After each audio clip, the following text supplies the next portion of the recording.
Dogs bark and cats meow.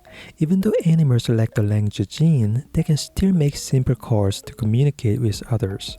If our ancestors were so smart they invented language, we are probably smart enough to understand what dogs and cats say.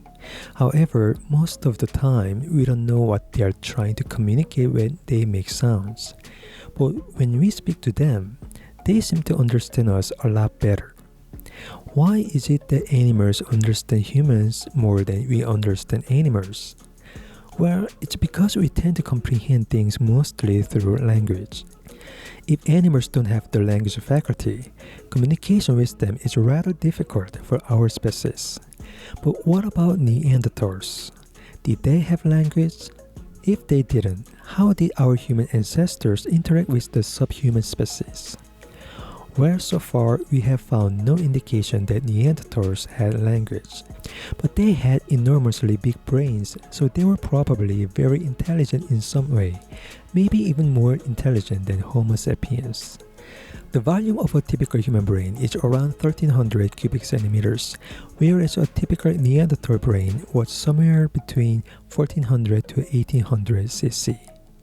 Archaeologists have discovered cave paintings and accessories made of seashells that were likely created by Neanderthals. That shows creativity and abstract thinking. But it still doesn't prove the big-brained hominids actually had language. If they did have language and large brains, why didn't they have more than just some hand paintings and ornaments? If the common ancestors of Homo sapiens and Neanderthals had a language gene, they would almost definitely indicate that yes, even Neanderthals had language. But that means everyone had language for about a million years. What are the chances that the most intelligent species with the language gene didn't achieve almost anything for a million years, but suddenly, about 20,000 years ago, we started inventing things and started farming? Most likely, even though Neanderthals were very smart, they didn't have language like our human ancestors. But that doesn't mean they couldn't speak. Even dogs and cats bark and meow. Birds, monkeys, and chimpanzees also speak to communicate.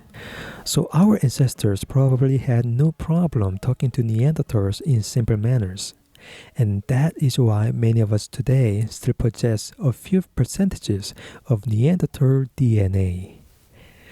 To learn more, check out other videos from the bilingual or order a copy of The Birth of Language. Would you like to learn more about language? Then get a copy of The Birth of Language from Amazon, Apple Books, or Google Play Books.